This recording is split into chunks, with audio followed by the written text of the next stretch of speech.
And in 3, 2, 1.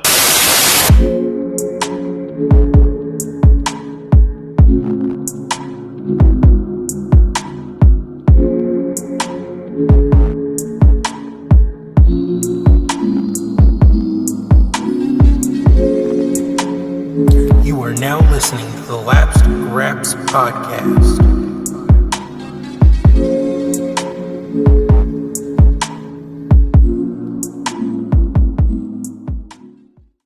Hello and welcome to the first ever episode 9 of Lapsed Graps, a podcast where I, Sam, a person who watches pro wrestling, sit down with my friend Jim, who doesn't? and we discuss the wacky week that was in professional wrestling. Before we get too far into it, we do want to address that we took a bit of a break last week.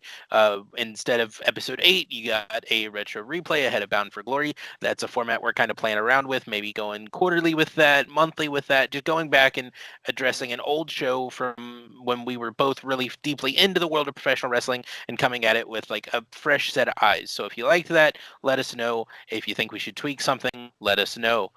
Before we get into the actual wrestling that went down, there is a lot of news to cover this week. The biggest news story so far is that Kylie Ray was pulled from Bound for Glory reportedly at the last second. She was in Nashville. She made the trip up there and she even inquired about call times for the pay-per-view, but she did not show. It was so last second that on the pay-per-view itself, she was just counted as a no-show. Like, commentary didn't bury her so much as just said, she didn't show up. She was scared of Deonna Purrazzo. She didn't show, and that was kind of the end of it. There's been no official comment from Impact or Kylie at this time. It has been reported by several outlets, including myself, that Impact and Kylie Ray are still on a good working relationship. She just signed that deal back in March. They've always seemed very comfortable with the fact that she is going to miss time for one reason or another. There's a lot of rumors going around that this could be coronavirus related and that this could be related to the same set of circumstances that ended up with her requesting her release from AEW. I'm not sure if I believe that, just because we've never gotten a straight answer on why she left AEW. I don't know. It's an interesting time for Kylie Ray. It seems like right when she starts hitting that stride again and getting back to where she was a year to a year and a half ago, something hits her and just knocks her back down. And I don't know. It's interesting. Any thoughts on that? Well, few thoughts. One is that, like, wherever the circumstances may be it injury, corona, or just circumstances just not evening out for whatever reason, I hope that she can come back and be 100% wherever she can. So I'm glad to hear that she's still on, like, good terms with Impact from the sounds of it. I'm more concerned with, like, the in-canon answer for how they said that she didn't show up. Like, you said that they basically said that she was scared of Deonna Purrazzo. Okay, so yes and no. It was more of a, she's just not here. We don't know where she is. Maybe she's scared of Deonna. Maybe she decided to back out. It was one of those things, and then it was kind of immediately brushed under the rug, which we will get into when we discuss Bound for Glory, how they managed to brush it under the rug.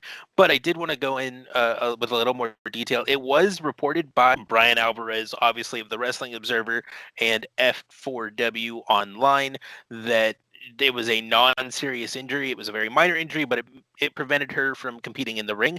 And that was on the day of the pay-per-view. Like, as the pay-per-view was airing, this report went live and everyone kind of freaked out.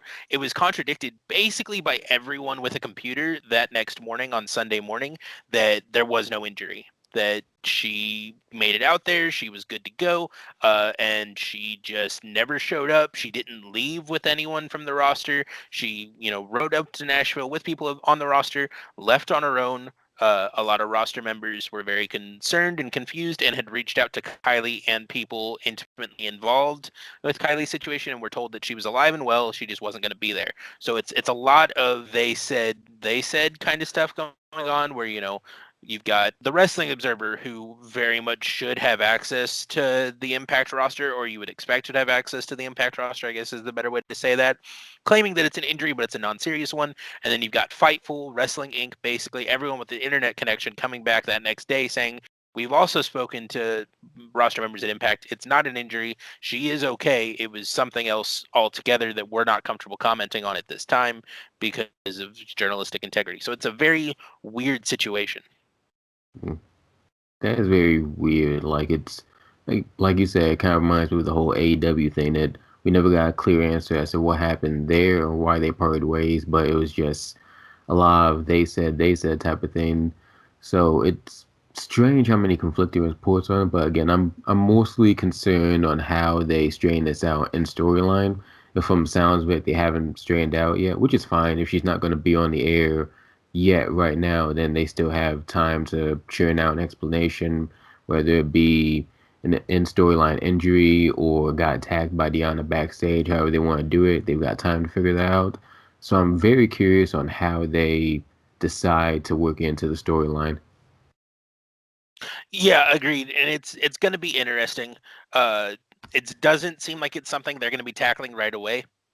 They had some stuff go on at the pay-per-view and over on Tuesday night on Impact, which we will of course get into, that are kind of immediately needing to be addressed. So it looks like the Kylie Ray number one contendership, but she didn't get to cash in that number one contendership, is going to kind of shift to the side, at least for the next few weeks, so that they can figure out what's going on with her and hopefully get her back up and running and back on TV, because Impact is so good with her. It was good without her, but it's better with her, at least in my opinion. All right, so going on to some sad news. The bear fighting champion of the world, Tracy Smothers, passed away after a lengthy battle with cancer. This is a WCW and ECW tag team champion. He was also a WWF jobber guy. He is the one who came in and did a lot of enhancement matches early on in the careers of Hunter Hearst Helmsley and the ringmaster Steve Austin, and has really just been kind of crisscrossing the indies for the last 15 years. All over the timeline when this got announced early Tuesday morning, indie guys, big and small, just came out with all kinds of stories about Tracy just being the best guy, just having a really true and deep love for professional wrestling. There were guys like Dmitry Alexandrov, who his whole gimmick right now is that he fights bears. That's Dimitri's gimmick, is I fight bears. Like, give me a bear to fight and I'll fight the bear. So we'll get into his gimmick another time. He was tweeting about how, like, he had a lot of conversations with Tracy Smothers about the old school like bear fights that he did in like the Memphis and Florida area back in like the 70s and 80s, and how whenever he was on a card with him, just find either a place in the backstage where he could see the ring, or would find a cam, like a screen where he could watch what was going on in the ring live, put the chair in front of it, and he was there till his match. He came right back after his match, and he was there through the end of the card. He watched every card he was on from beginning to end, no matter what the skill level of the rest of the people on the card was, and was happy to give advice, and just a really kind guy. I can't speak much about Tracy Smothers just because I don't know too much about his career beyond just the fact he was in ECW. I know he was a member of the FBI, Full Blood Italians with Nunzio, but beyond that, I don't know much about him. But hearing everything you had to say as far as like how he was there, basically like a confidant backstage, giving people advice, I never realized he had that much of an impact on the industry.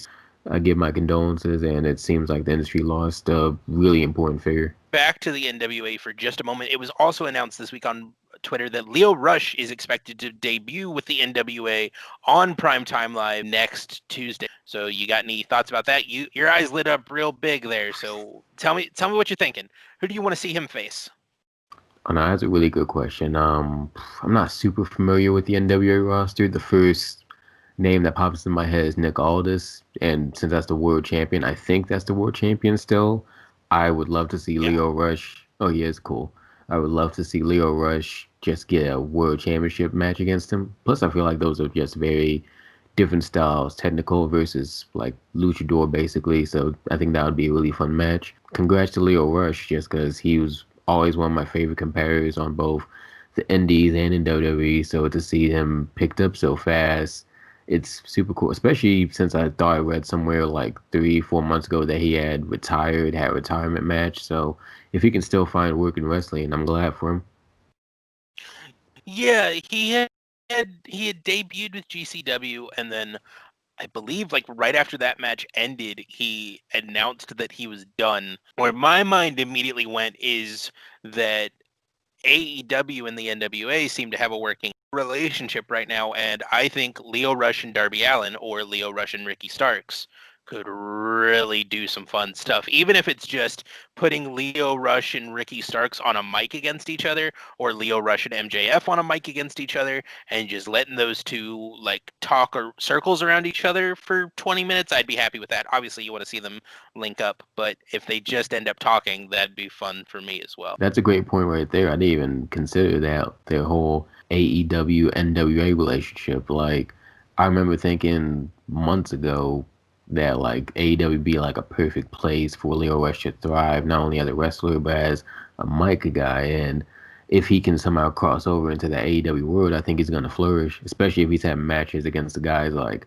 Ricky Starks and Darby Allin, which I think would be tremendous matches. Absolutely. And he could very, very quickly help them out with their issues with their theme music because, oh boy, is it bad. They need some help. And Leo Rush, on top of everything else, is a very talented recording artist. So he could come in and immediately make a splash, even only in that way, and it would be well deserved. Absolutely. Is there like another like CFO situation? I remember you saying that when CFOs left WWE got a bunch of It's bad not. themes.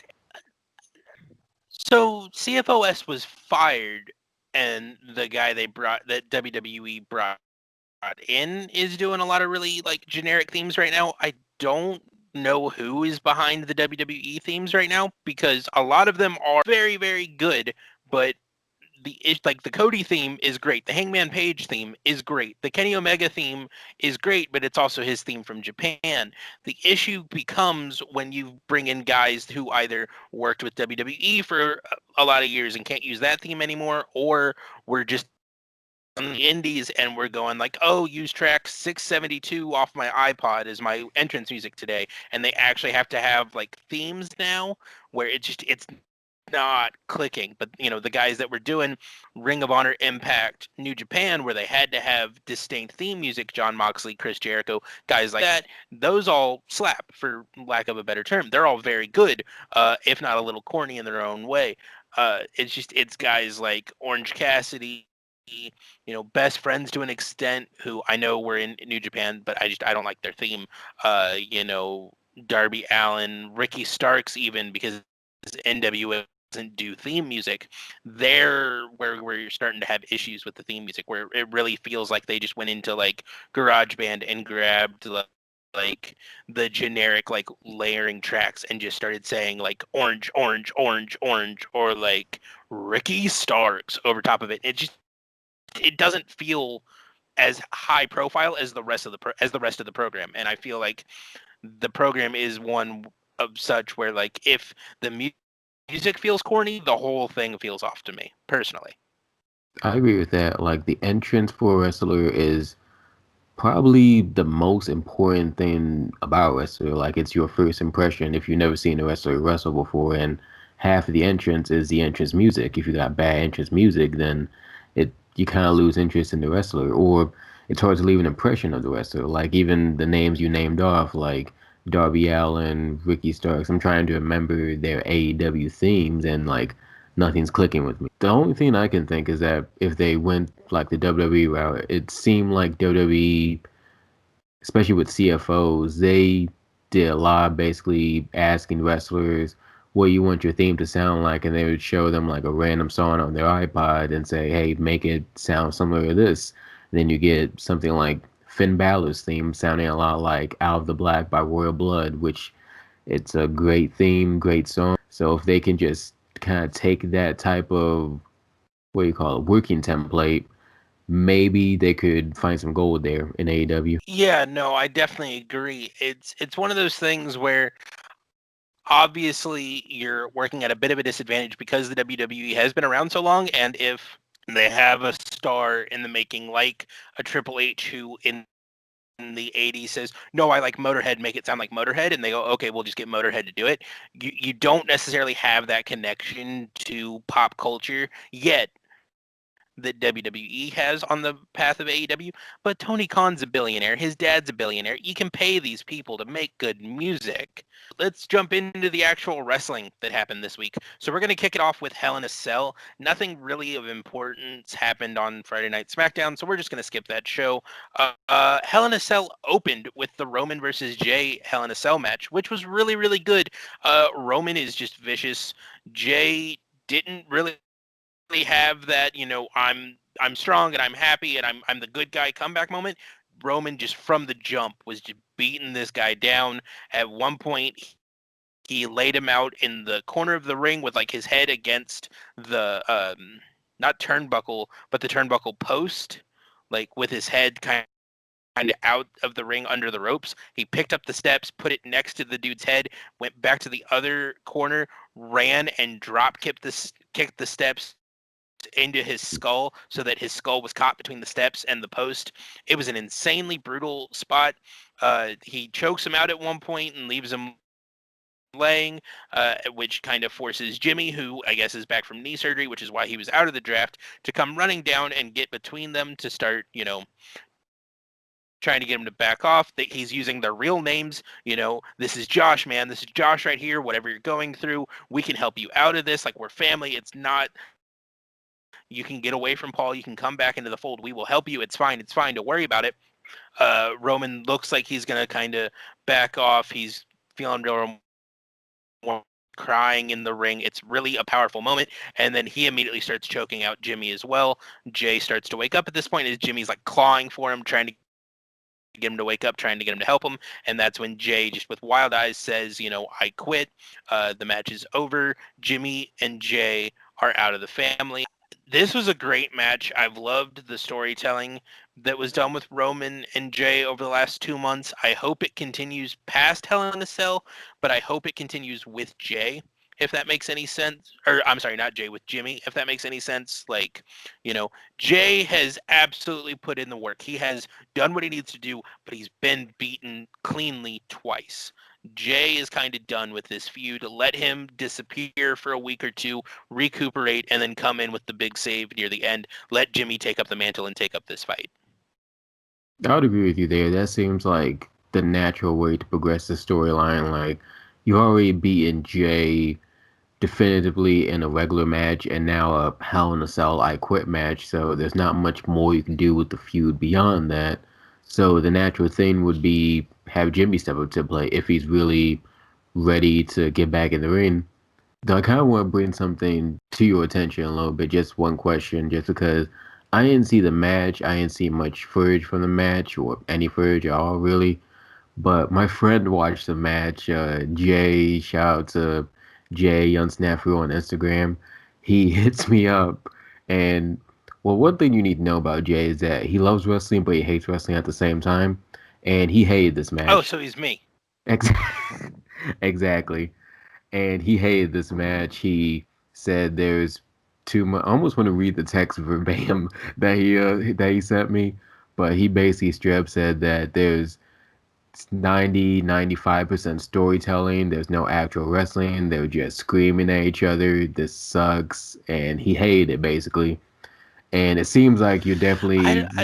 I don't think he was watching the match then, because there was absolutely some insane spots. I mean, again, he drove the guy's head into the post with the steel steps. Like, he chokes him out in a full like anaconda vice choke. Was it like a classic like technical mat wrestling masterpiece? Absolutely not. But you're not going to get that from these three guys. Like, that's not the style they do. They are spot monkeys at the end of the day, all three of them. Even though Roman is a much larger spot monkey who does much lower to the ground spots, he's going to hit his spear, and he's going to hit his Superman punch. He's a spot monkey. I mean, this was a really well wrestled match.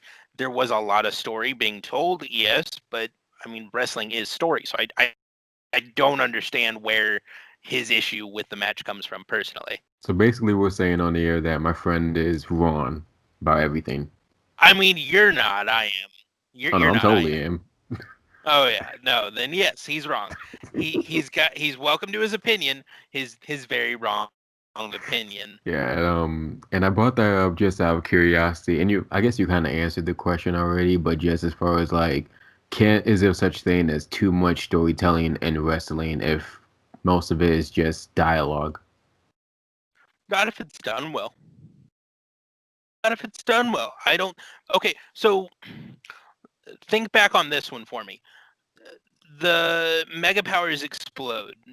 How many matches led up to the actual explosion of the Mega Powers between Hulk Hogan and Randy Savage? How many times did they face off during that storyline across the ring from one another before they had that final match that led to the thing that everyone remembers, Elizabeth leaving Randy Savage and then coming back and joining with them at SummerSlam, or was that WrestleMania? It was Mania. It was Mania. Okay, so they have the match. Miss Elizabeth comes out of the crowd, gets right back in with Randy Savage, and they go off happily ever after. How many matches happen in that story that most people from the 80s and 90s say is their favorite story of all time? Nothing else I can think of really. It was just the Mania match. Okay. Every bit of that story was told in backstage segments or promos. They locked up one time at Mania, and 90% of wrestling fans from that era say it's their favorite story of all time because it was done well. Wrestling does not have to be wrestling to be wrestling. I love that quote. We're gonna make that the title, and I'm gonna send this clip to my friend. Fair enough. And I agree with you on the whole storytelling thing. And now I really want to watch this match just to see like where I would stand on it. It's good. You're not going to get the impact without the background going in. It's not going to have that same feel for you. Personally, you may like see it and you may love it, but like there's a difference for me personally between loving a match for its technical ability and loving a match for the story it told me. This is a match that I don't love for its technical ability. I do love for the story it told me. Okay, now it actually really makes sense because I don't think my friend has been watching like consistently like week to week wrestling. He was just this pay-per-view and this is like his first WWE content in a long time. So that might explain why he didn't like it. Yeah, because it is I will give him credit. It is a slower match than you would expect from someone like Jey Uso and Roman Reigns, but the amount of just like pain and vitriol and storytelling that went in throughout that match, and just the expressions from Paul Heyman. You know what? Quick claps for Paul Heyman, because oh man, there was a moment early on in that match where he's just sitting there dumbfounded, terrified, watching Roman Reigns, and it clicks in your head if you pay attention. He never looked like that with Brock Lesnar. With the most dominant WWE champion of the modern era, he never looked like he didn't know how to get him back on his own level and put him back under his thumb. Roman Reigns cannot fit back under Paul Heyman's thumb. He has created something he no longer can control, That's which is interesting. real freaking cool. I'm really interested to see where that goes, especially if you got anything to share as far as like post Hell in a Cell stuff with follow-ups to that. Post Hell in a Cell stuff is that he won at Hell in a Cell. The Wild Samoans came out after the match, gave him the tribal chief beads that they both wore. So he is officially the chief of the Anoa'i family. There were some rumors about a possible match going down that have since been debunked, so I can go ahead and share that. It was initially rumored directly after Hell in a Cell that The Rock, who is a member of the Anoa'i family, was going to come back and stake his claim as the tribal chief, and that was going to be our Mania. We were going to get Rock Roman to be the head of the family, and it was going to be Rock, obviously flanked by the entire Samoan clan that is currently in WWE. So we were going to have his daughter making her main roster debut. We were going to have both of the Usos. We were going to have Naomi, just the entire group going on right now, kind of backing The Rock and throwing their weight behind him to be the head of the clan. And then on the Roman side, you're going to have the legends. So you're going to have Fatu, the Wild Samoans, Rikishi, all of these like legendary figures from our childhood that are of the same family, kind of go clash of the generations, but reversed. It was going to be really interesting. Obviously, The Rock is the most expensive movie star in all of history, and it's insanely hard to insure him, which you have to do. So that match looks like it's not going to happen. Or if it is, they're keeping it very close to their chest, which I honestly prefer. Yeah, I would really, on paper, that would be a great match, I think. I don't see it happening. I guess, like, in theory, they could just be keeping it close to the chest, but it's been like 8, 9 years since the Rockets had like a real match. The John Cena match, of course, from 29. And he, at just about every interview, he's been adamant about how he's retired. He had a really bad injury during that match. So he says that his body isn't up to having like long, strenuous matches like that anymore. So it doesn't seem like he'd even be down for it. I would love if I would be wrong, but it doesn't really seem like that. I feel it seems like we're just gonna have to settle on his last match being against Eric Rowan, unfortunately. Yeah, that does seem like where we're headed. I will say, just as an aside, and then we will move on, Batista also said he was done. Batista also said he was done, and then he wasn't done. So, I'm not going to say nothing until WrestleMania is done and in the books, and then maybe it actually goes down. So continuing on with Hell in a Cell, we had the Otis and Miz storyline continuing where they appeared in Wrestler's Court. JBL was the judge, Ron Simmons was the bailiff, and Teddy Long was the stenographer of Wrestler's Court. The court rules in favor of The Miz and says that Otis will have to defend his briefcase tonight at Hell in a Cell. It's just a normal match. It's not a cell match. So Otis looks like he's going to end up beating The Miz because John Morrison gets thrown out fairly immediately. And then Tucker slams him over the head with his own briefcase. The Miz drops him, puts him up into the roll-up. 1, 2, 3. The Miz is now the holder of the Money in the Bank briefcase. After the match, Tucker drops the most generic "I used to be your tag team partner and your best friend" promo. It was always about you. It was never about me. I never got a fair shake. You're always doing all this and this single stuff, and I'm left behind, which is true, but it's because Tucker's just not as entertaining as Otis. Not, it's a very Mojo Rawley kind of promo of like, you're too entertaining and I don't get a fair shot when he and Zack Ryder ended up breaking up. Maybe Tucker's a phenomenal heel, and a year from now I'll look back at it and think that this was when we found one of my favorite wrestlers on the roster. Honestly, though, it looks like he's going to be bounced in probably about 6 months. That's possible as well, but whether he can be a good heel or become a bust within 6 months, but I'm more concerned with just them deciding to feud Otis and Tucker, and maybe this is just me looking in on the outside, but I just can't seem to care. I don't think tag team breakups like this work when the tag team hasn't done anything of note to begin with. Like between Agreed.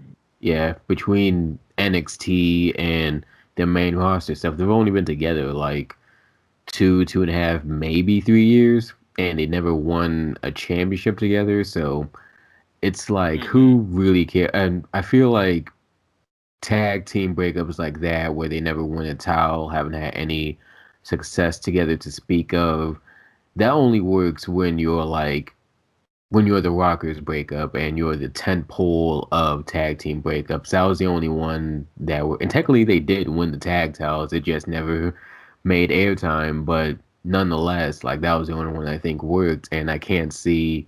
You look at other tag teams who never had success, like for example, Crime Time. All respect to Shad, may he rest in peace. But that tag team breakup didn't work because in all time they were together, they didn't have any success. And then as it turns out, as single stars in WWE, nothing really hit off for them.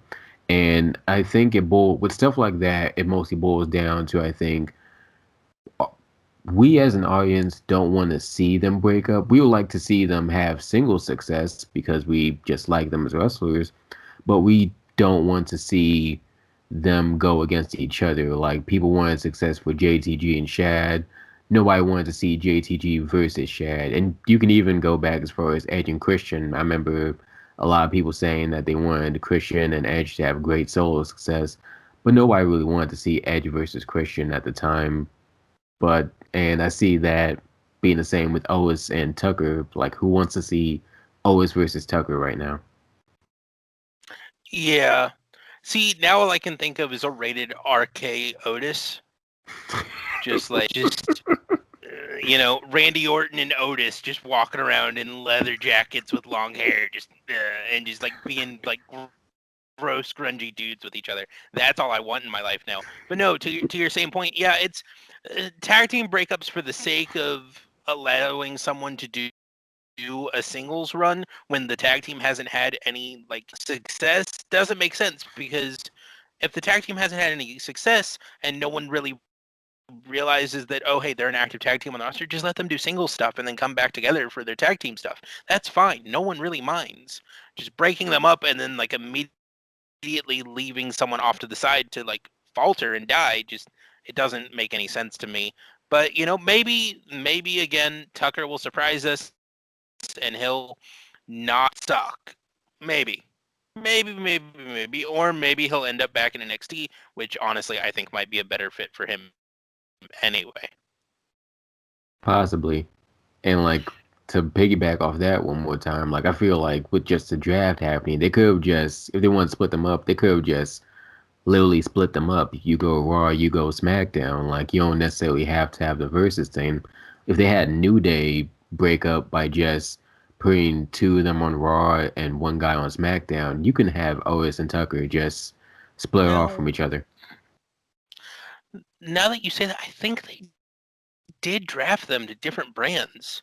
Let me go back and check my notes on that just real fast. But yeah, I'm like 60% sure that now that we're sitting here and you're talking about that, they did draft them to different brands and they just still were walking around together and still working together, which makes no sense if you're trying to get people to take the brand split seriously. But, when is anyone ever worried about taking the brand split seriously? So real quick, while I look that up, I do want to go into this match. This is the second of 3 Hell in a Cell matches we had on Sunday night, and it saw Sasha Banks beating Bayley for the SmackDown Women's Championship.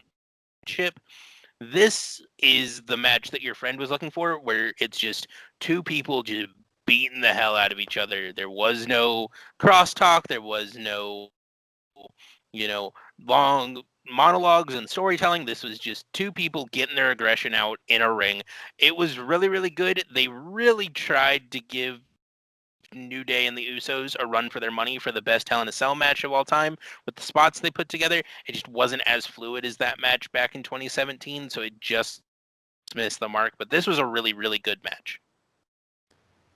I'm kind of just looking at strictly the decision to put the belt on Sasha. I'm kind of split on. Like I almost immediately said that I don't really like it because I feel like that's such like a feud with so much in the tank that you could ease into Sasha getting her redemption win basically. Like that can be a few months down the line, and I keep saying over and over again, you could do that coronation at Mania. But the more I'm thinking about it in my head, this might have been the best decision because you don't want to keep placing Sasha as like the loser of big time matches. Like you can have her when it matters most, always losing. So this might have been the best decision, but I'm very curious to see how they progress the feud after this, if they progress the feud. I'm assuming they do. I hope they do. This is a feud that deserves to extend past Hell in a Cell. It was hot shot, together of like, oh hey, you guys hate each other now, and we're gonna make you fight at Hell in a Cell. It was thrown together because they needed someone to fill time, and God bless these girls, they are good at doing that. I hope they're given the chance to have their big Mania main event moment with this feud, because they've absolutely put the work and deserve it. Yeah, it's one where their booking bit them in the ass on this, because I don't think Bayley should have lost the title here, but you also couldn't have Sasha lose to Bayley again and then maintain the ego she's got without becoming a joke of herself. It's kind of like oh goodness, I just lost her name. Lana, that's who it is. It's like Lana calling Natalia the boat the best of all time when Natalia regularly loses. Like, regularly loses, it's gonna start smiting of that very quickly if they weren't careful. So I get why they had to let her win this one, but it didn't work for me.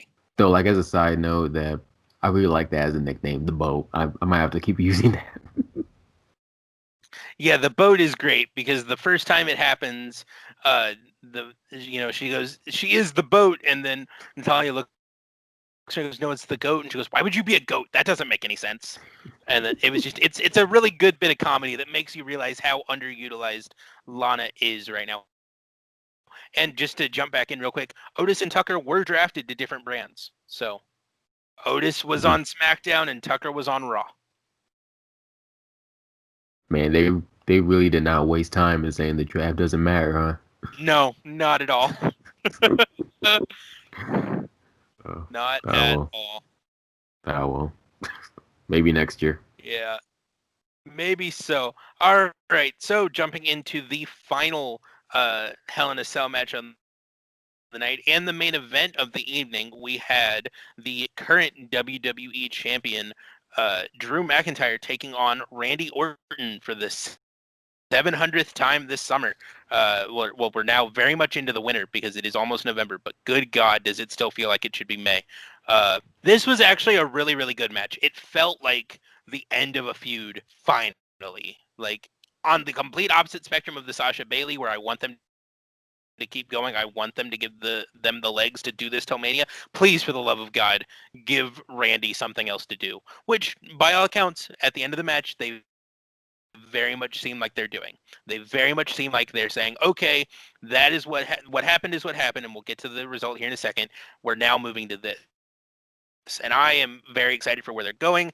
Randy wins the title here. He wins the title. He takes it off Drew. He becomes a 15-time world champion. He's one reign behind John Cena and Ric Flair, and very much working a safer style than either Cena or Flair ever did, while also only being like 41 years old and having seemingly no aspirations for Hollywood or doing anything else with his life.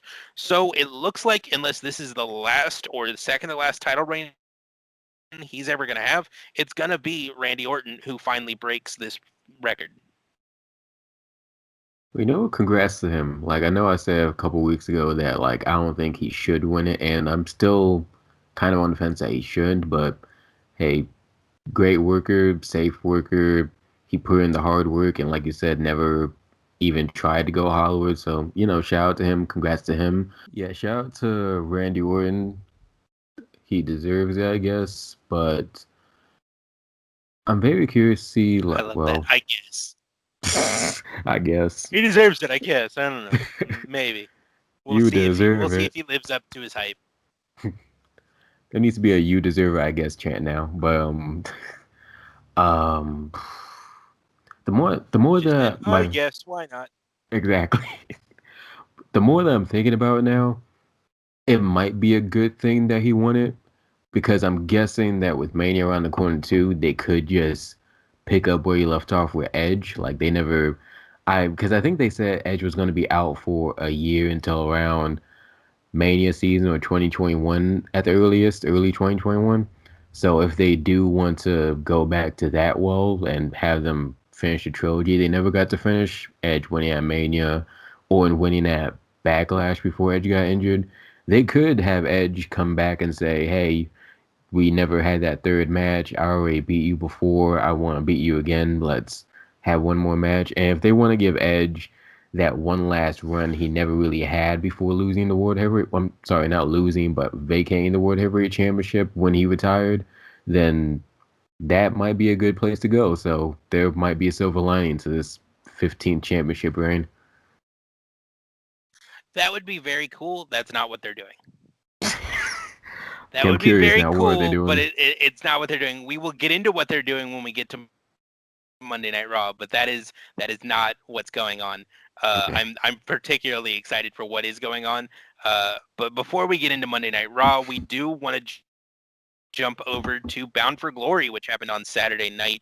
Bound for Glory was a cool card. The Rock, Bret Hart, Mick Foley, and a couple of others appeared digitally to induct Ken Shamrock into the Impact Wrestling Hall of Fame, which is a really cool moment, I I thought just a lot of just legends of the industry, regardless of their affiliations, coming together to say, you know what, this guy did incredible work wherever he was, and all the time, really. I mean, he's a legend of multiple combat sports at this point, and he deserves every bit of recognition he gets. That was a cool moment for me. Heath got a contract. He's officially a member of the Impact roster. I'm so excited for Heath.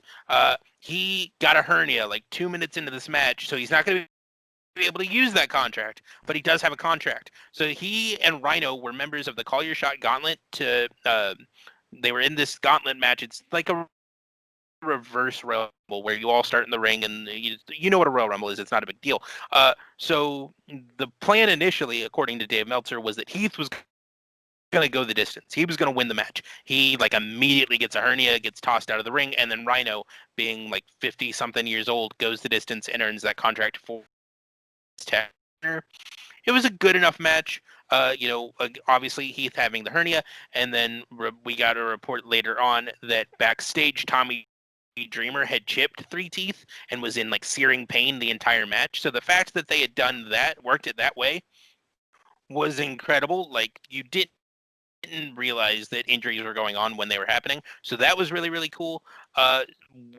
Back over to Can I say one thing first? yeah, absolutely. For anyone wondering, watching this on video, wondering why I made that face, when you said Tommy Dreamer chipped 3 teeth, I thought you were saying that like he was walking around backstage and his teeth just chipped by themselves. I'm like, Jesus Christ.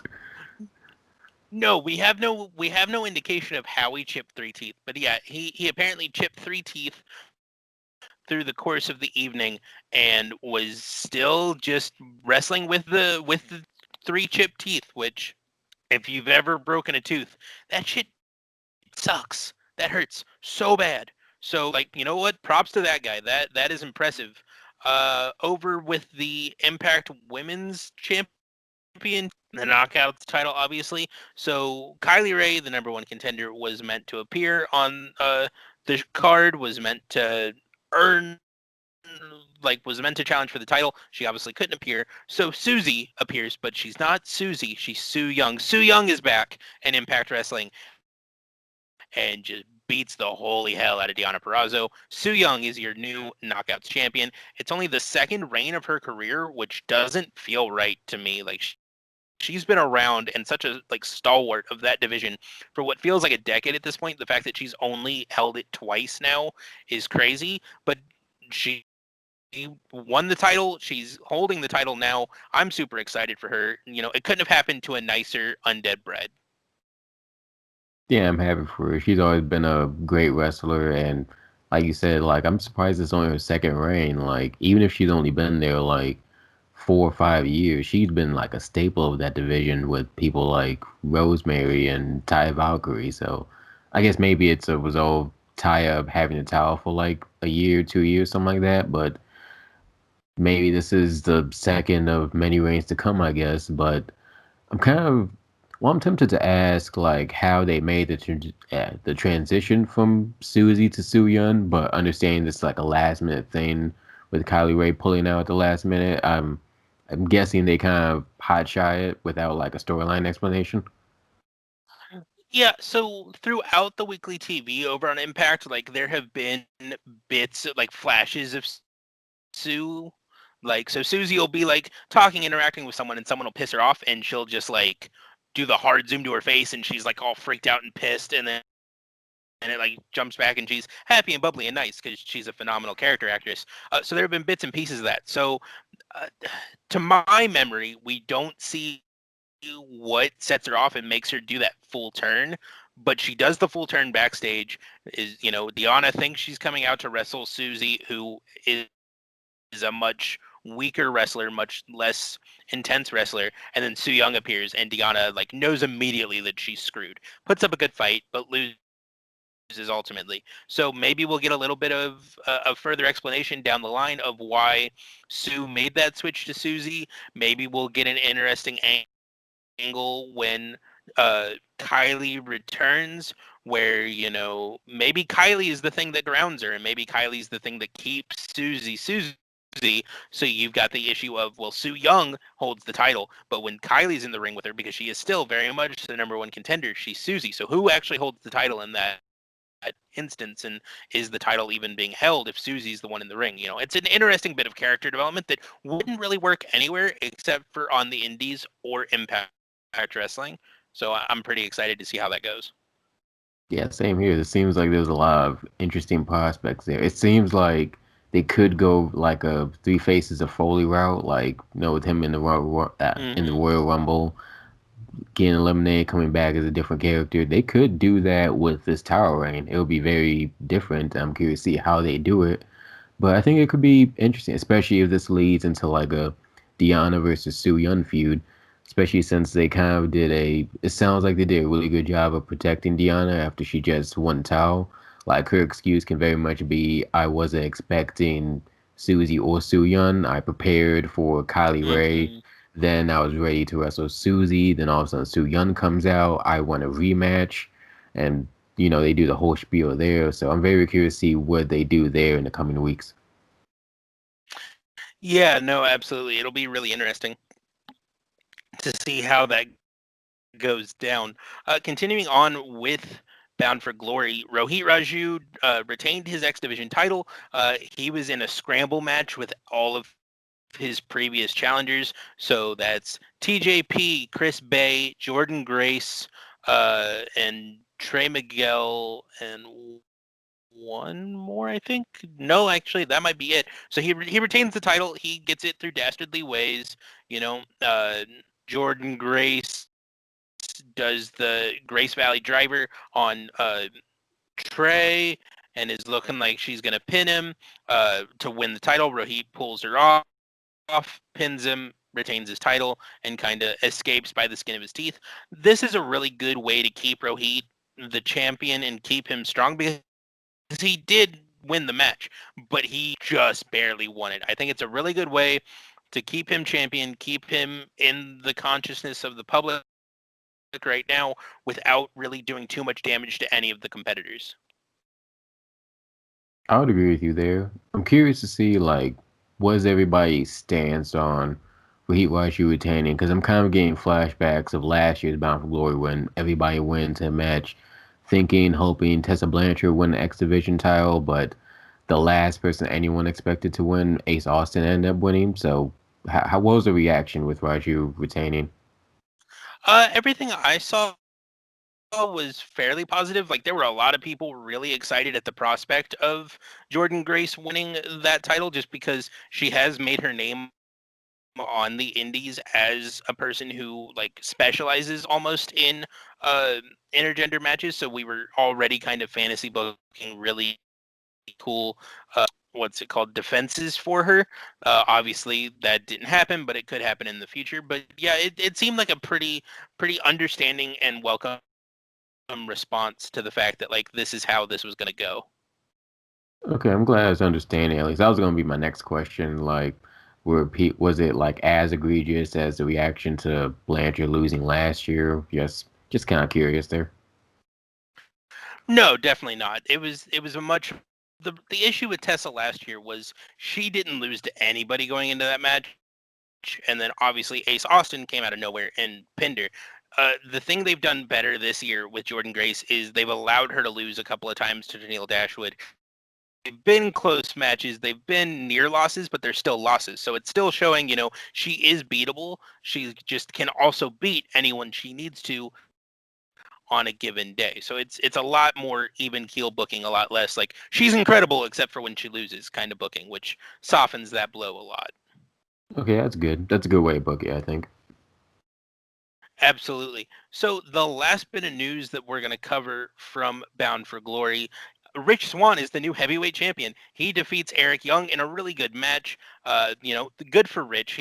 This has been a long time coming. He never really had much. They never really held the tag titles with him and Willie Mack. Willie, obviously, when he got injured, went on to hold the X Division for a while and is still very much active in the X Division. So I'm glad to see Rich get some solo gold of his own. I do hope that those two end up linking back up again and taking their talents on a run through that tag division because it is so very stacked right now, and I think they could do nothing but complement it. But I'm really happy for Rich that he's finally getting a little bit of momentum in his sales, and he looks like he's getting back to that level he was back when he got cut from WWE all those years ago. Same here. I'm happy for the guy. He's been talented for a very long time, and I've never really seen him never seen him push to this degree where he's not only going for the world championship but actually winning it. So very happy for him. It's very much a run that he deserves. So I'm excited to see what he does there. Correct me if I'm wrong. Him and Suryan are still married, right? I think that's correct. Give me just a second to double check on that. Okay. If they are, then that's really dope. If they did end up winning titles on the same night. Yeah, no, yep, they got married in 2017. That is not a couple you would expect. That is hilarious. That's dope. Yeah. Yeah, so the fact that they're both walking out of their champions is really good for that, really cool for them. I'm happy for both of them. They're both really talented wrestlers who just through one reason or another haven't ever been allowed to stay at the top of their divisions for very long. Hopefully this is the start of a very long run at the top for them both. 100% agree with you there. Random thing just popped into my head. Is Moose still walking around with the TNA heavyweight belt? Yes. So Moose is still doing that. They didn't do much of that on Bound for Glory. There was a little bit of a cinematic type thing that just didn't go well, so I didn't want to bring it up here. But yeah, he's still walking around saying he's the TNA champion. When EC3 re-debuted with the company, he stole the TNA championship and has been off TV, but kind of playing keep away with that championship with him, which is really interesting because there were reports a couple of weeks ago that he had ended up debuting with Ring of Honor after the Pure tournament, which will be ending next week. So we'll be seeing if that is the case pretty soon, and if that kind of storyline will get swept under the rug. Moose is not my guy. I'm not a big Moose guy, so I didn't enjoy that whole segment, but to each their own, I guess. Yeah, I was just kind of curious because, I remember he started introducing that belt back when Tessa Blanchard was still the champion. So he's had to have had the TNA belt for a year. So I'm kind of curious if they ever did any cross type of deal with I've got the real belt that's a toy or anything like that with the world title. They have not. Huh. They've been very, very careful to keep those belts separated, which I think is probably for the best, honestly. Just keeping it as a secondary thing. But yeah, no, they've been pretty good about being keeping that apart and not calling any kind of attention to it at all, which is for the best. I kind of feel the opposite. I feel like they Really? eventually, yeah, just because I feel like it makes me ask what's the end game if they haven't done that yet? Because I remember, if memory serves me I don't think correctly, there is an end game, which is the issue. well, that's really weird. Because if I remember correctly, I feel like Moose introduced that belt because for whatever reason, he couldn't get a shot at Tessa Blanchard. All right. And that does it for Bound for Glory. So we're going to jump over to Raw. There were really only two big takeaways from Raw for me this week. The first is that Retribution into the Hurt Business again. So, this big, bad, terrifying faction that then got drafted to a brand is now jobbers, sort of, to a different faction. Is kind of good, but kind of bad, and just, I don't know. Hurt Business hurts my head and my heart and my soul. I don't understand what they're doing with these guys and why, if they were just going to bring them up to have them lose constantly, they couldn't just leave them alone and let them stay in NXT where they were at least successful on their own merits. It seems like they've already kind of become the new Nexus, basically. And even then, Nexus at least didn't become jobbers until a year or two into their run, with Retribution already losing to just not even an A-level team, because at least with Nexus, they were losing to guys like John Cena, and then as time went on, they were losing to guys lower down the card. But I'm imagining that Hurt Business is just like C, maybe B minus, B level team on the tier rankings. And if they're losing to guys like that, why should I take them seriously as like a main event threat, you know? Exactly, and that's kind of where I'm at with it as well. Is like, wake me up when they start doing something interesting, which sucks because I genuinely enjoy all of these wrestlers separately, but together with the gimmick they've been given, it doesn't work for me, and it makes me sad. It hurts my heart that this is what they've been saddled with. But continuing on with Monday Night Raw, you had at the end of the show the new WWE champion Randy Orton appearing on A Moment of Bliss. Obviously, Alexa Bliss is a disciple, if you will, to borrow a phrase from Seth Rollins, of the Fiend. There have been like bits and pieces of Firefly Funhouse. That's always hard to say throughout the episode, and there's a new piece of art on the wall of the Firefly Funhouse, which is the old Wyatt compound burning to the ground, which obviously was burned to the ground by Randy Orton all those years ago. So he comes into A Moment of Bliss. He sits on the couch. Alexa is just kind of giddy and teasing him and all this kind of stuff, and he tells her to cut the crap. Where's the Fiend? At that point, Drew McIntyre's music hits. He kind of bum rushes the ring, and they start brawling.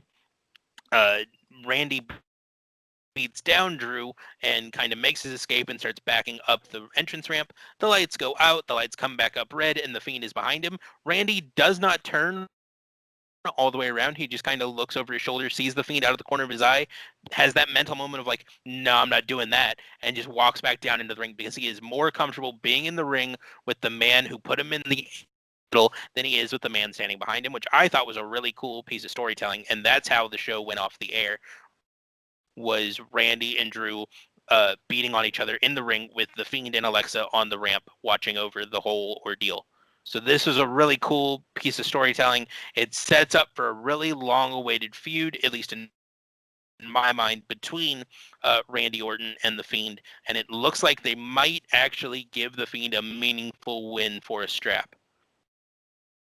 I'm thinking so too, and I completely forgot about his feud with Randy Orton from a few years back. So I'm glad they're revisiting that because, for one, it ties into the whole Fiend's whole shtick of just going after old people he lost feuds with, and then just kind of using the Fiend to redeem himself.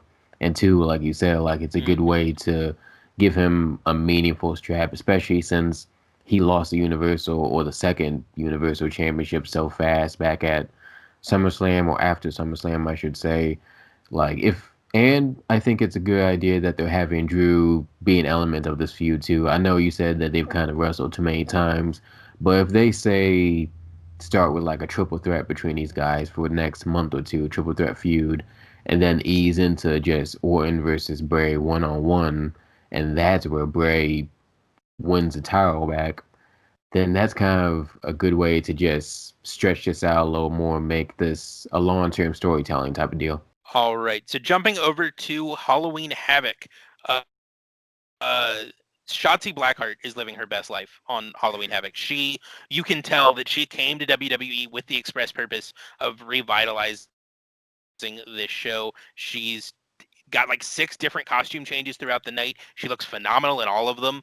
It was so much fun. It was fun seeing a wrestler who clearly became a wrestling fan because of Halloween Havoc, getting that opportunity to now be a part of a Halloween Havoc and just losing her mind at how cool it is. So I was really happy with that. There were 3 important aspects of that show that I want to go over. The first is that it opened with Johnny Gargano and Damian Priest competing for the NXT North American Championship. Johnny Gargano defeats Damian Priest and becomes the NXT North American Champion for the second time, maybe third time. This was a really good match. It was a lot of like comedy match stuff. So they were doing a thing during Halloween Havoc where every match that came into the ring, Shotzi spun a wheel and that determined what the stipulations for the match were. So she spun the wheel and it was a Satan's playground match. So no holds barred, no countouts, no disqualifications, and falls count anywhere. So it immediately became brutal with kendo sticks and night sticks, just all kinds of craziness. At one point, Johnny Gargano got wrapped up in an inflatable pumpkin that was up on the entrance ramp that he had like sliced in half during his entrance to be like, I hate Halloween, I'm a bad guy.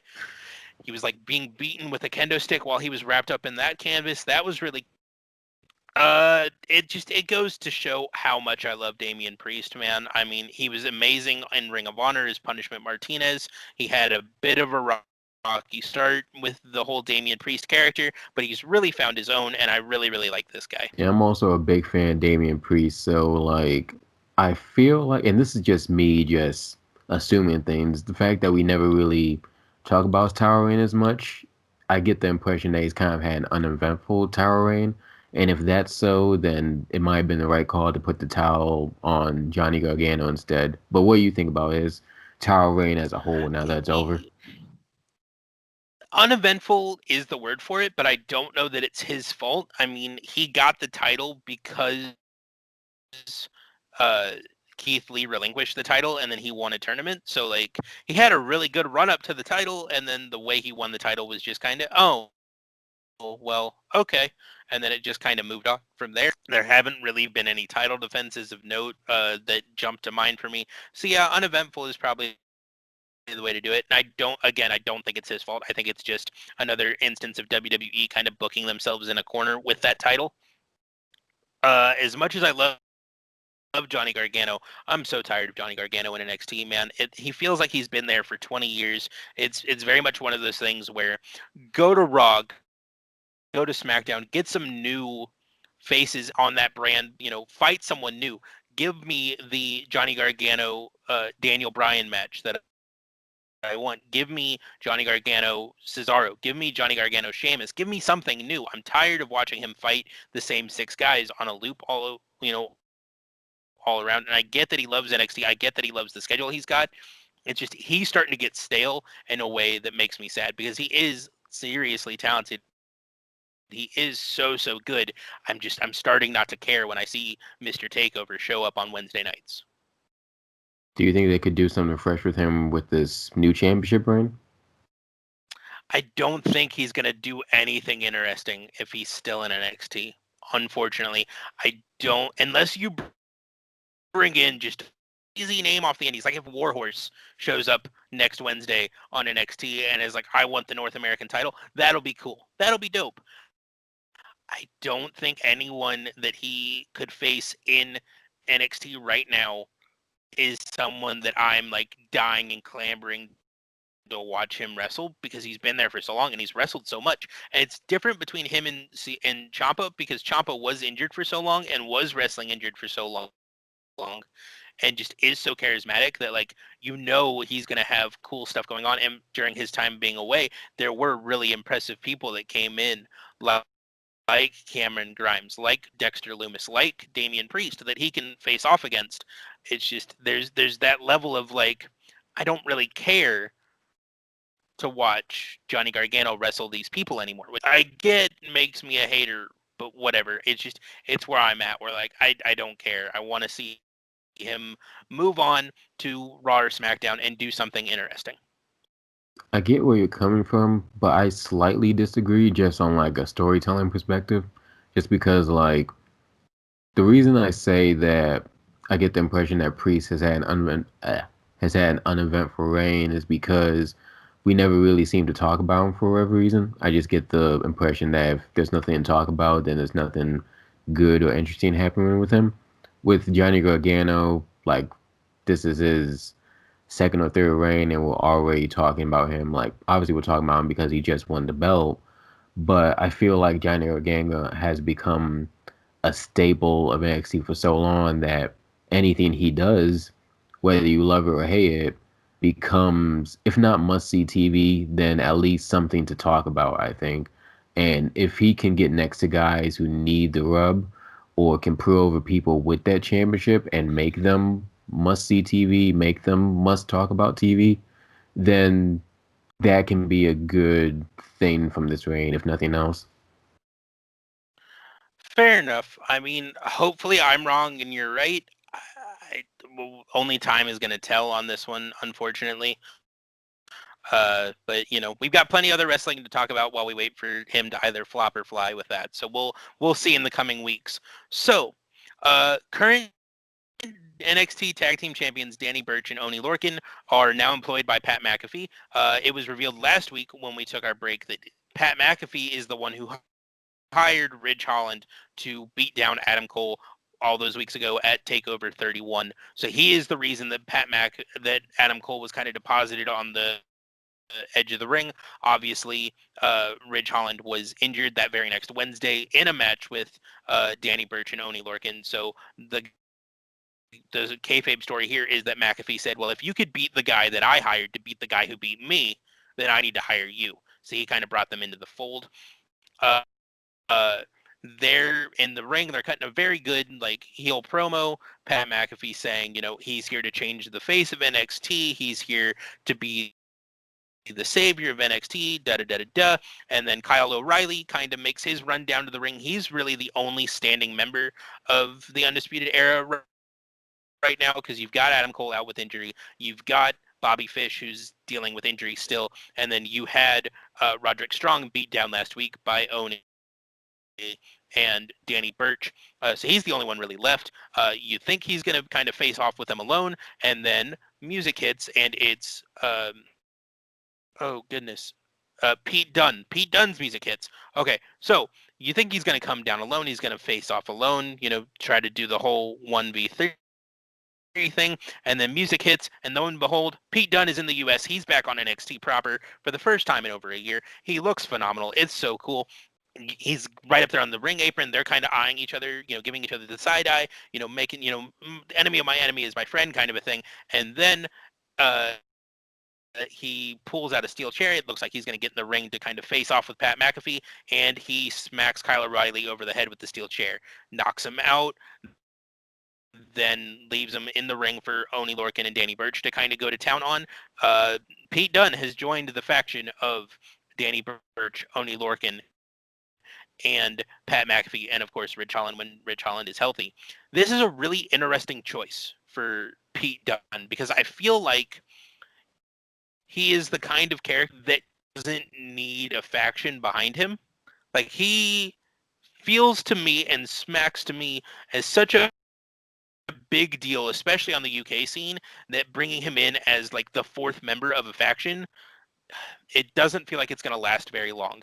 I did not think he was going to end up joining the Undisputed Era either, because obviously Roderick Strong ended up turning on him to join the Undisputed Era in the finals of the Dusty Classic 3 years ago now or something like that. So that wasn't ever going to happen. It really just feels like they needed a fourth person so that they could go into War Games and do, the Undisputed Era versus Pat McAfee 2.0 kind of match. But if this ends up being something that they kind of continue on with and do sort of like a Escobar Industries thing where, they're all independent, but they all get together to like do things as they need to, I think it could be really, really interesting. So there's kind of a lot to unpack there for me. I'll start with Pete Dunne. Like, I'm with you there as far as like, I don't think he needs to be a part of a faction. Like, he could lead a faction, I think. Like, he did great stuff with British Strong Style, not necessarily in WWE, but more so in Progress. They were a great unit over there. If he was the leader of a faction, that might work a little better. But as just like a pawn and scheme of Pat McAfee, it doesn't really fit, I think. Though granted, like you said, it makes sense in storyline because if he got screwed over by Undisputed Era 2-3 years ago and really been feuding with them on and off ever since then, he was never going to make an alliance with them. So I guess that makes sense in storyline if nothing else. But going on to Pat McAfee as well, I don't really like the idea that they're continuing a storyline with him. Like, I get that people really like him and he loves what he does. He's a great promo. He loves the business. But I'm kind of getting like, just from what you're telling me, I'm getting like Michael Cole 2.0 vibes from this. Like, obviously it's not the same as a commentator working as a heel because he's got the football background. He's an athlete. He does other things aside from commentate. But this is another storyline of it sounding like a heel commentator getting the A storyline, the biggest storyline on NXT, like Michael Cole did 10 years ago. And with Michael Cole, it was annoying because it's Michael Cole trying to be a character. And I can see Pat McAfee being annoying, not necessarily because of his promo work, but if he's just used too much on NXT TV, if that makes sense. See, I agree with you, but because I had an issue with Pat, uh, you know, I don't even think he won the match at Takeover 31, but being competitive in the match at Takeover 31, I had an issue with that. I very much am eating crow at this point. He is easily one of the best promos they've got in NXT. He is the missing link with Oni Lorcan and Danny Burch. Like, they have always been incredibly talented wrestlers. They've never been great promos. Oni Lorcan is a great promo on Twitter when he can type it out, read it, make sure it says what he wants it to say, and then send it. Off the cuff, he's not very good like that. That's why they need someone like a Pat McAfee who's got, 10 plus years experience now on his own radio show 3-4 hours a day every day, Monday to Friday, as well as speaking to media through his NFL career. Like, the guy is so good at that while also having the athletic background to back up the fact that, like, he deserves to be in the ring. I'm starting to come around on it, and I think if they do it well, it could be a really interesting story. Possibly. It's again like it's all about execution, so we'll just wait and see how they execute this. No, absolutely. And that gains us into the last match of the night for NXT. Io Shirai facing off against Candice LeRae in a tables, ladders, and stairs match for the NXT Women's title. This was brutal as all hell, man. This was crazy. Like, we've talked in previous weeks about how Candice LeRae really hasn't found that same kind of strength she had on the indies and that same kind of groove that she was in the indies. She is very much in that groove on this night. She beat the hell out of Io. Io beat the hell out of her. Took a really insane bump where she was at the top of a 12-foot ladder about to grab the women's title, and Io topples the ladder out of the ring. So from 12 feet in the air on top of the ring, so like 15 feet, she goes out and lands on the entrance ramp. Like, out and on. It was crazy. It looked brutal. It sounded painful. I'm sure it was painful, but it is the kind of stuff that you expected from like a Candice LeRae and a Johnny Gargano that Gargano has slowly gotten away from, but Candice LeRae is very much still like, this is what I do. Let me do this. Let me put my body on the line. I can do this somewhat safely. Io unsurprisingly retains the title at this match. You never really saw Candice beating Io, at least for the title. You can see maybe Candice unseating the person who unseats Io going forward. But this was still a really, really good match. It makes me wish that the hardcore title was still a thing, because I think Candice running around with the hardcore title, just walking around with like a bag of thumbtacks, like, please, someone try to pin me. Let's go. Let's have some fun. Let's do this. Would just be so much fun. Yeah, like that would be really fun. And I'm glad that Candice LeRae has found that groove, at least that we were talking about a while back. But it also reminds me of what we were talking about a while back with my fear of Candice LeRae just being pegged as a good hand and nothing more. Like, she's in these big high profile women's matches, but she's always losing, even outside of the women's title matches. Like, she's in high profile matches in general, but she's always losing. Like, this seems like another instance of them saying, we need a good hand to wrestle the champion in the main events. Let's get Candice LeRae out there, have her do her thing. And she definitely did her thing. But from the sounds of it, this would have been a good night to put the belt on Candice LeRae, I think. Because, again, you can't just keep having Candice in these scenarios where she's this close to winning and not winning. Like, you make her look like a chump that way. And if this is her first time being as aggressive as we've all wanted her to be, this may have been a good way to say, hey, this is me finally getting that brass ring, and I'm going to prove that I deserve this brass ring. That would have been good storytelling, I think. But and no diss to Io Shirai either. Like I'm not even sure how long she's had the championship. I was still at DDT when she had the championship, but that probably highlights how long she's had. Like this might have been a good time. I could just be off base here. Let me know what you're thinking. If now would have been a good time for Candice to win. Um, yes and no. I think Candice absolutely should win the NXT Women's title at some point. I don't think it's going to happen while EO is in NXT and while the current crop of women are in NXT. So until you've got, EO and Raquel Gonzalez and oh goodness, I am so bad with names. Dakota Kai? Well, Dakota Kai, yes, but oh my, Australian former NXT Women's Champion. Oh, Rhea Ripley. Yes, thank you. Until you get like people like that out of there who are so clearly the stars of that division, she's not going to have a place in that division. Now, where I think could be interesting is when Toni Storm finally makes that return to NXT, and the older crop of stars, which calling Toni Storm a new generation of star feels ridiculous, but in the context of NXT, she is, and that older crop kind of move on to Raw and SmackDown, especially since like Charlotte hasn't really been seen on Raw or SmackDown since the pandemic started. You've got Becky, who's off having babies. That group of women is starting to kind of fade and do their own thing.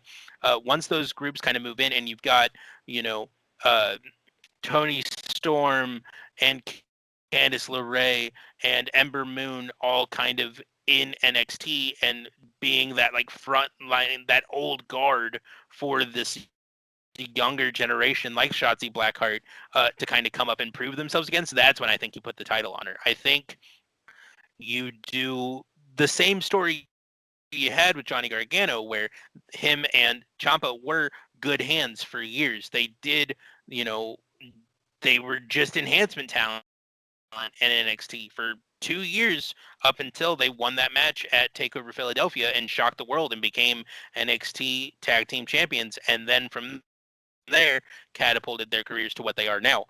I think that's kind of where you're going here is you're going to continue to put her in that main event spot, continue to give her these chances and have her just barely to where she's not losing any of her strength. She's not losing any of her claim to being one of the best in the world, but she's just not quite good enough to get it on this night.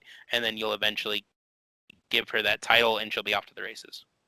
All right. Well, that does it for NXT this week. Let's jump over to their a little bit bigger brother, AEW. So into the wrestling of it all, we had two really important matches that kind of set the tone for Full Gear, which is coming up near the middle of November. I think it's November 12th, but I don't know that for certain. But the first match that opened the show was Adam Page and Wardlow facing off to advance to the finals of the AEW number one contenders tournament at Full Gear. Wardlow and MJF before the match are interviewed. Wardlow says he's going to win and he's going to become the AEW World Champion. MJF kind of stops him and says, no, it's in your contract that if you have a title shot and you win, you lay down for me. And Wardlow, gets pissed and like starts to get in his face. He's like, I'm sorry, buddy, who signs your checks? And like does the douchey thing he does to keep him in line. But they're really starting to push the Wardlow's buttons and make it seem like he's going to be on his own before too long. Hangman Page won the match. It was an insanely hard-hitting match. I saw someone on Twitter, I think it might have been Gary Cassidy, say that this was like the Big Hoss sirloin steak segment of the night, where it's just two huge guys just beating the crap out of each other because they can. It was a really, really good match. I enjoyed it. Okay, and this was finals of the tournament? No, this was the semifinals. So Hangman Page will go on to face the winner of Penta L0M and Kenny Omega in the final at Full Gear. Okay, got you there. Well, hearing that now, like that's got me very curious to see who wins Penta versus Kenny, because then that means two tag team champions going up against each other at Full Gear, which even if it is a predictable route, I think that would be the best route. Got enough history there that like a tournament final would be like the perfect place to really uh harken back to that storyline, I guess. Like you don't necessarily need to go full on blood feud yet, but it'll be a good way to just bring it back, and then whoever loses tournament, then you can harken back to a blood feud, especially if one of them ends up being Moxley for the championship. But that's thinking too far ahead. As far as like the MJF Wardlow stuff, that's got me curious to see if they do finally pull the trigger on that, because I think we did talk about them possibly breaking up in the very first episode of Labs Graps. Mm. So I forget exactly what I said, but my stance on it now, at the very least, is I feel like they've been together long enough where they haven't really found success, and this harkens back to what I was saying with the tag team stuff. Like it's hard to care if they haven't had any success together, be it tag team title success or Warlow helping MJF win the world championship.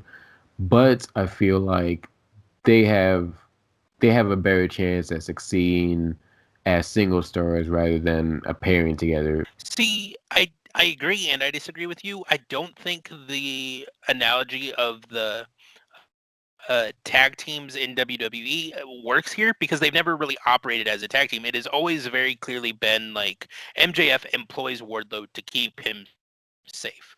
MJF employs Wardlow to beat up on his opponents before he gets in the ring so he has an easier road to victory. And in that, I think they've been very, very uh, good because MJ is probably the top, not even probably, is the top heel in the company who's never held a title.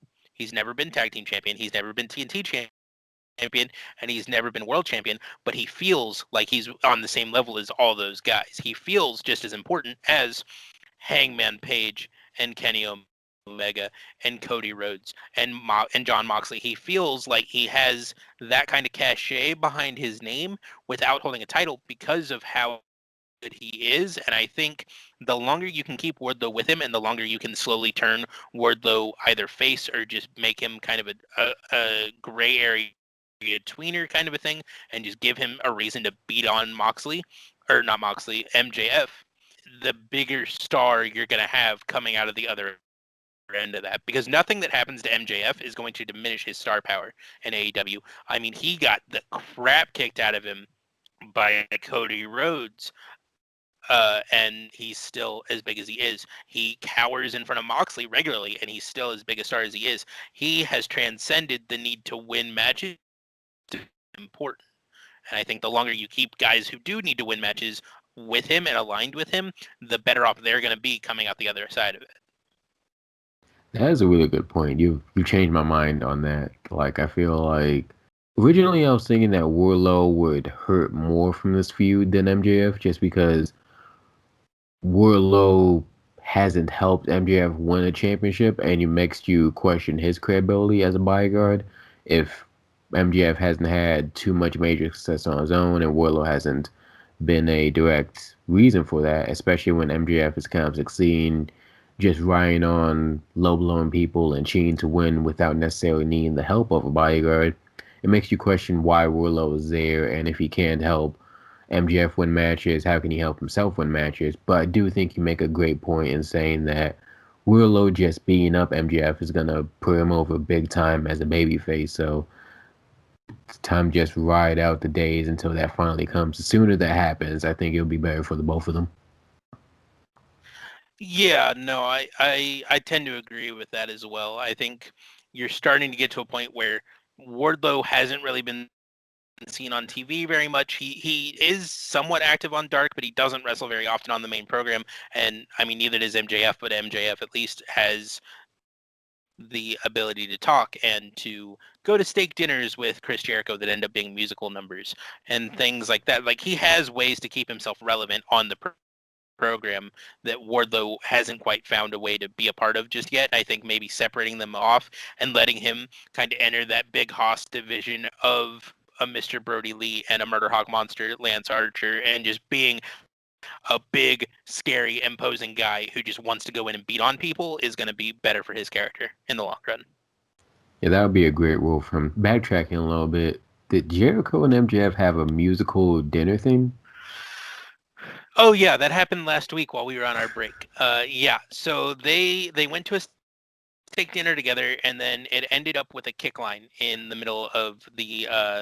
It wasn't the Texas Roadhouse. It was the same steakhouse that the AEW championship got stolen from, like the night he won the championship. Uh, what steakhouse is that? Goodness gracious, I am just not prepared.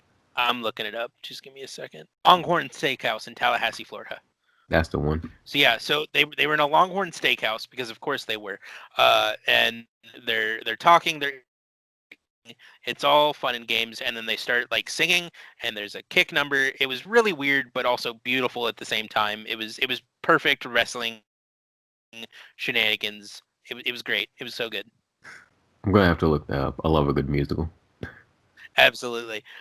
So back over to AEW, we had Kenny Omega facing off with Penta El Zero M to advance to the finals of the number one contenders tournament at Full Gear. This comes 1 week after Penta was actually defeated by his brother Phoenix in the quarterfinals, but Phoenix was injured in that match, so Penta, took his place in the semis to kind of move forward with that. This was a really good match. This is the first time that Kenny Omega and Penta have faced off since All In back in 2017 that kind of started this whole thing. Got the whole AEW thing going, was sort of the thing that shocked the wrestling world. And also brought Chris Jericho into the fold because if you remember, Jericho shows up after the lights go out wearing the Penta mask, takes off the Penta mask, and it's Jericho. And the whole place goes crazy. So this was it was a cool match with a lot of backstory built into it. Kenny Omega pulls out the victory with the one-winged angel, because of course he does. So he will face off against his tag team partner, Adam Page at Full Gear, which is actually taking place on November 7th. All right, yeah, I talked about that a little bit a couple minutes ago, but I'll reiterate that's just perfect storytelling right there. Getting the former tag team champions against each other, and I feel like I'm more curious rather than just the result of the match. I'm curious to see where they go after the result of the match, as far as like what the loser would do story wise after losing, because I feel like that would have to create some type of bad blood that's easy. You can easily make a storyline out of that, whether it bleeds into the title match between the winner and Jon Moxley, or just something that opens the door for a rematch with more intensity to it, is what I'm trying to say. Yeah, no, I definitely agree. This is a match that should be hard hitting and intense, but still have like an air of friendship and an air of like civility to it. But then, maybe Kenny, whose name has been kind of shifted to the cleaner persona on the AEW website, maybe he goes into that heel tactic and he beats Adam Cole, but he doesn't beat him, Adam Page, but he doesn't beat him clean. And that is kind of where we get the issue with, those two, and they start to like really grind against one another. This is a feud that I don't think requires a world championship to like keep it moving. I think this is one where you can just have them fight each other and it'll work out personally. So jumping over to Impact Wrestling, the only thing of note that happened on Impact Wrestling is we had the marriage of Johnny Bravo and Rosemary. Well, almost. We almost had the marriage of Johnny Bravo and Rosemary. Johnny Bravo was murdered before his marriage to Rosemary. I actually saw a clip of this. Yeah, he was shot, and it looks like over the next few weeks we're gonna get a Clue-style whodunit. Which, okay, why not? Impact, God bless him, is never willing or is never afraid to do something weird and new. Or to allow, ECW hardcore legends like Tommy Dreamer drop to their knees and scream for 30 seconds. Because why not? Screw it. I think, and I think a lot of people think that Taya Valkyrie killed him. I don't know why it's such a big deal. Like, Rosemary's a demon. She can just go into the afterworld, into the, like, I don't know what they call it on Impact, but the afterlife, and go get him, and just he'll be fine. Like, that's a thing. Like, they locked Father James Mitchell in the afterlife for all eternity, but he was back to officiate the wedding. Like, she can go in there and get people. It's not a big deal. He's not actually going to be dead for that long. But, they still got to figure out who shot him so that they can report them to the wrestling police, I guess. I don't know. It was a lot of fun. This was one of the wackier things that happened in wrestling this week, but I enjoy wacky. I enjoyed it a lot. What did you think about that? So I don't have enough context of the full story to know why Johnny Bravo got shot or who could have shot him, but I just love when Impact does wacky stuff like this. Like I feel like Impact is really at their best when they're wacky. Like the stuff they were doing with Matt Hardy when he was broken, that was kind of like the gateway that kind of just gave him the okay to, oh, we can try wacky and people kind of like it. Let's try more wacky. And they've done wacky stuff like this before. This is even the first time they murdered a wrestler. Like they murdered Allie like a year or two ago. So that's even Yeah. like that's such a ridiculous sentence to say. But like when I'm sorry, Impact Wrestling, when Impact is wacky, I think you get some of its best material. This being some of its best material. You can tell like everybody involved had to have had a ball just filming this. Like Tommy Dreamer getting on his knees and just screaming to the top of his lungs. You can tell he said that with his whole chest, and he was taking cues from Oh yeah. whatever type of soap operas he's been watching. So if they're going to give me more wacky stuff, I might have to just tune in every week for these specific segments. Oh yeah. No, Tommy fully went for it. Like he was like, "This is my moment. I'm gonna go for it. Let's go." And the fact that he held that scream as long as he did around those broken teeth is impressive. So you know what? Good for him, man. That was cool. But yeah, that's really all that happened on Impact. There was a rematch for the Impact World Championship that opened the show. Eric Young cashed in his rematch like immediately, like less than 48 hours after losing the title. Lost really handily. So there wasn't really much to talk about there. It wasn't a very particularly impressive or good match. Like Rich Swann just sort of rolled him up and he was done.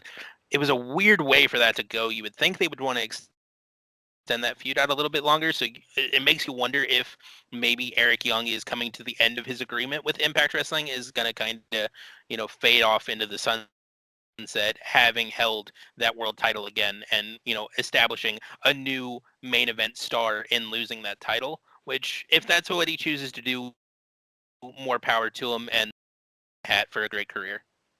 Same here. Like, I feel like that would be a really good way for him to run off into the sunset. Like, not only did he come back on like an elite level, but he came back, had one more run with the belt, and put someone over big time. So it's no complaints to me. If he decides to just retire now or go to another company, then hey, he filled out his duties and Impact the last few months, and he did so with great flying colors. So more power to him. 100%.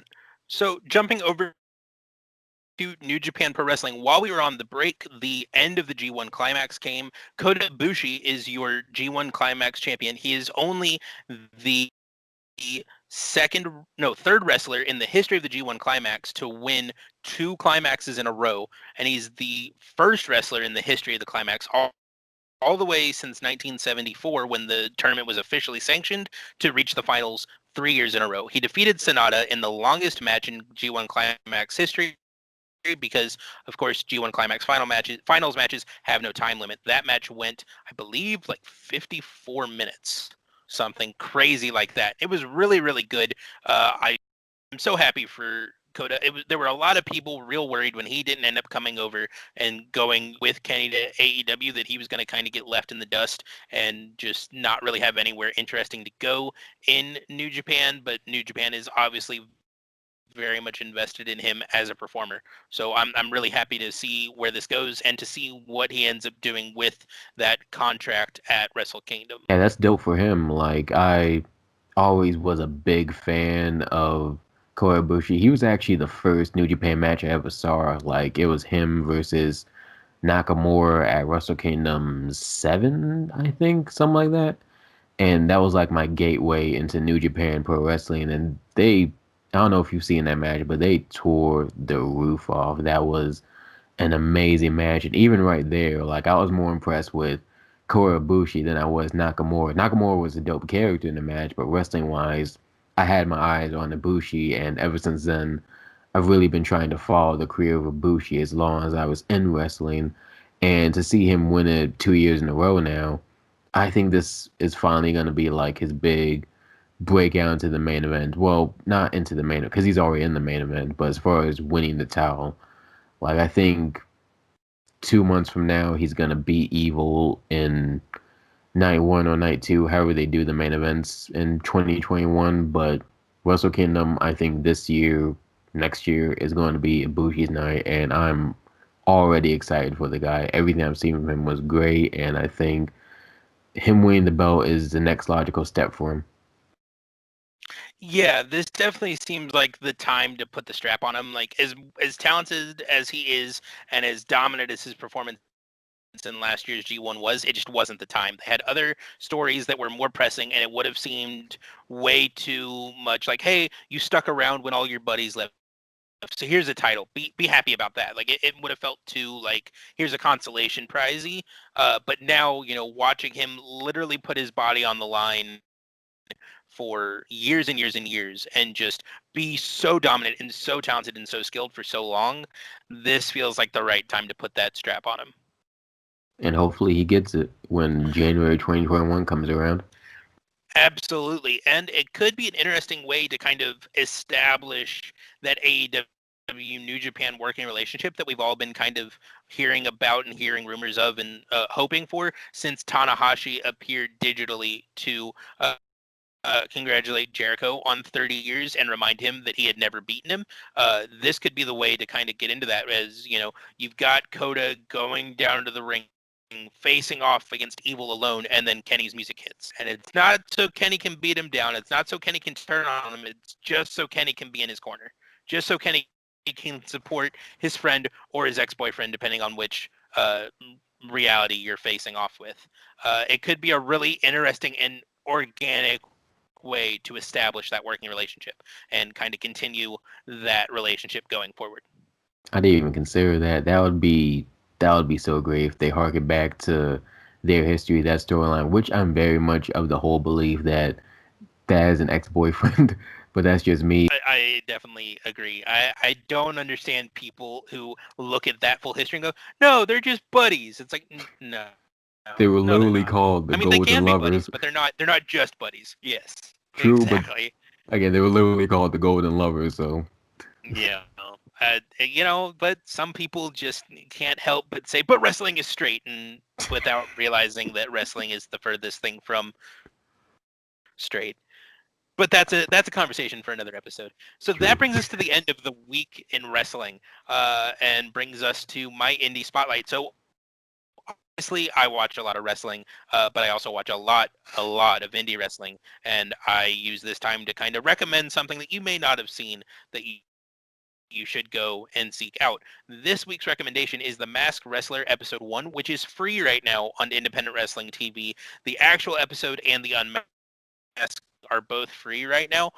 This is a really fun concept that Independent Wrestling TV has been doing over the last 3 weeks. It's a way to get a couple of independent guys that maybe aren't working with AEW or Ring of Honor or Impact in that kind of, position role on Dark or anything, that haven't really had a lot of space to work right now or aren't working with like GCW, ICW, NHB, any of those companies that are currently running, to get some time, get some more in-ring action. It's a play on the Masked Singer gimmick on Fox right now where everyone's wrestling under a mask. You can't see their faces. It's a black baklava that is just sheer. You can't see anything. And you have a panel of judges who throughout the match is trying to determine who the wrestler is based on the style they're working in the ring. It's a really cool concept. It's really, really cheesy, but it's really fun. And I would absolutely recommend watching it. The first episode's like 23 minutes. It doesn't take long to get into it all, but I that's my recommendation for this week. It actually sounds really cute. I might have to look into that myself. Now on to my segment, just asking question, is now a good time to watch wrestling if you haven't watched in a long time or anything like that? I know very long time. I should shorten it, but that's the gist of the segments. But my verdict is that now actually might be a good time to get back into wrestling if you were listening and you haven't been watching as of late. Just because these companies are really preparing for the future and just making really interesting storylines that will keep you watching for weeks to come. Like AEW is setting up stuff with Kenny Omega versus Heyman Page. You've got WWE setting up stuff for Bray Wyatt and Randy Orton. You've got New Japan basically setting up Kota Ibushi's coronation at Wrestle Kingdom. So you've got a lot of elements that could give way to long-term storytelling. And if you're a fan of long-term storytelling, this is the type of wrestling for you. Check it out. Absolutely.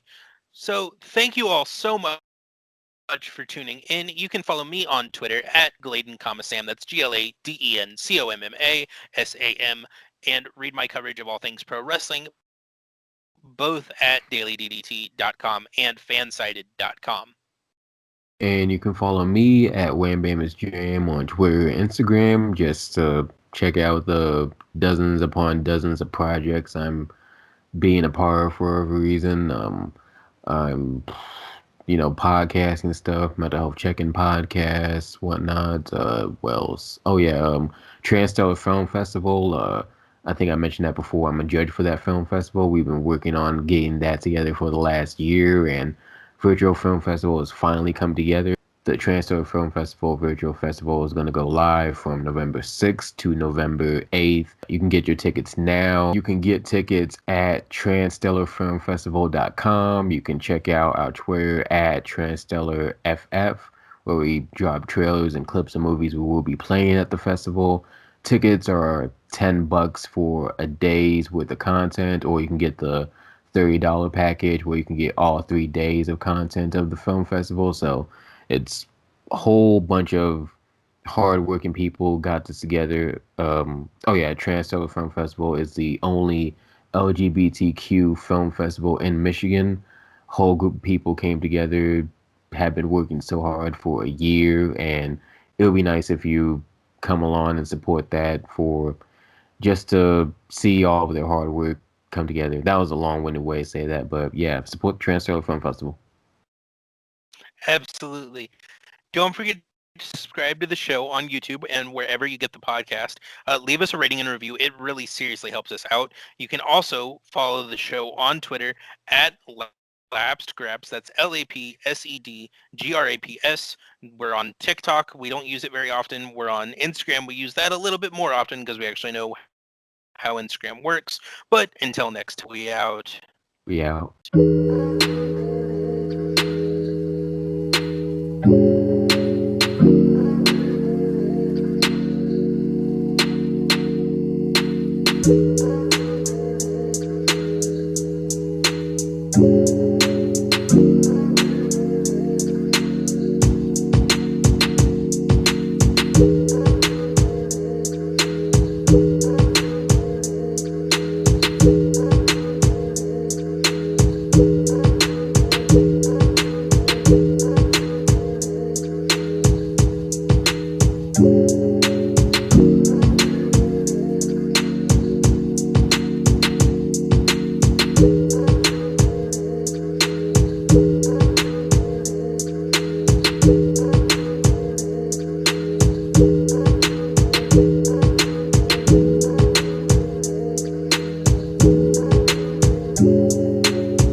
you